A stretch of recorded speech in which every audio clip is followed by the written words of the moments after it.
Hey, welcome to the first ever devlog for my new indie game. My name is Oregano, and I'm currently working solo developer inside of Godot. Now, this game is kind of a stretch compared to the last projects I've done. Currently, the idea is for a sci-fi builder planted on a deserted planet, where you have to build a colony from the crashed spaceship while surviving with the many troubles that come with being on a random planet. It's mainly going to be a 2D city builder, nothing extreme, yet I still have many ideas for this game.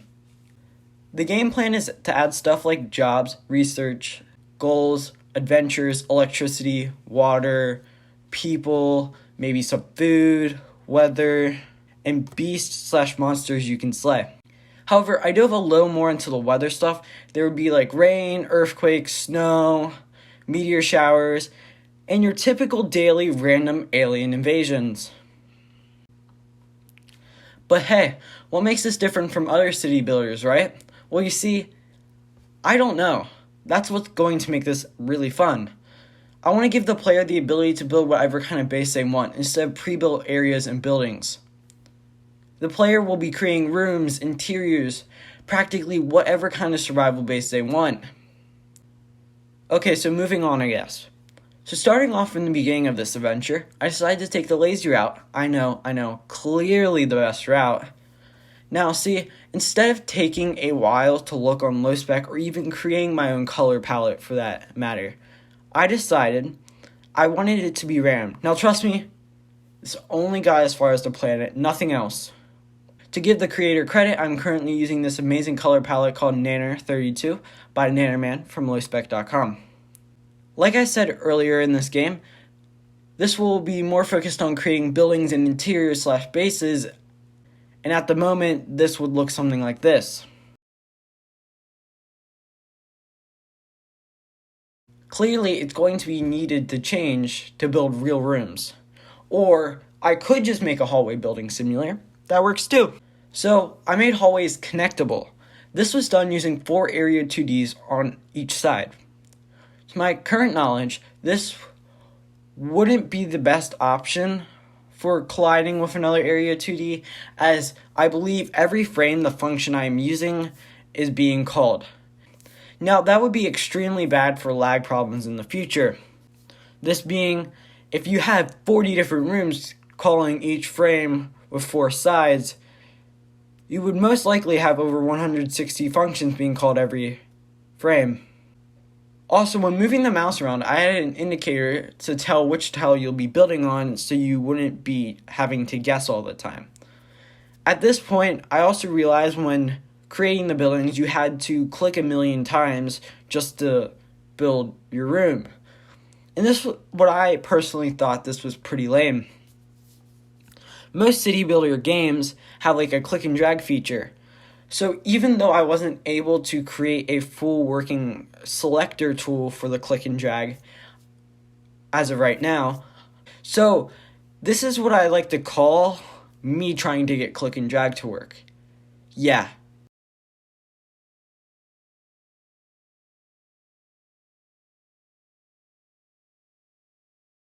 The idea for click and drag was pretty simple, as all the computer had to do in each row was to fill in each block and then advance the next row.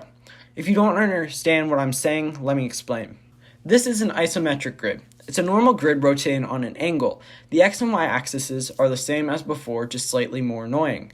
For building to work, the game would build each section for a row in the grid. Once that row is complete, it would move on to the next one until complete, making click and drag work pretty easily. However, when it comes to programming, nothing is easy. Of course, when I went to program this, I was like running on a cup of coffee and it was extremely late in the night. So I present to you, coding while you sleep, the natural occurring phenomenon that every programmer experiences, where you think you know what you're doing, yet only slapping the keyboard, to later find out what you just did doesn't ever work. And I mean, never works. The most likely did end up breaking your game in the end. Side effects include headaches from trying to figure out whatever you just did. Of course, given there were many errors that occurred, there was the average disappearing hallways, the game trying to freak out and breaking. There were building a million hallways. And hallways just being weird and stacking on top of each other. Now, I believe I fixed this. Now, the next day I looked over all the code and found out I forgot one thing. I forgot to break a loop. Now, this was a problem because, it spawned it in, I don't know, maybe 43,000 hallways. Yeah, no thanks. I'm good. There were also other problems, like it not registering there was hallways already there and hallways disappearing. But besides that, I think I mostly fixed it. Or at least I hope I did. I also added in rooms because there's no point in using a hallway without connecting rooms, or it'd just be weird. Along with that, I also added doors for you to get from the hallway to the room. Now this used the same type of code as the hallways did when connecting to each other. However, I don't want this really to happen in the future because it kind of be weird with like 50 million doors. So my solution in the future will be players will get to place wherever they want the doors instead of it auto placing them for them. Finally, I added the ability to move the camera around and see the entire screen as everything was super small and cramped on a small screen. Now, to also fix this problem, I zoomed out. However, I do really like the pixel art style, so I'm hoping to get that back in the future.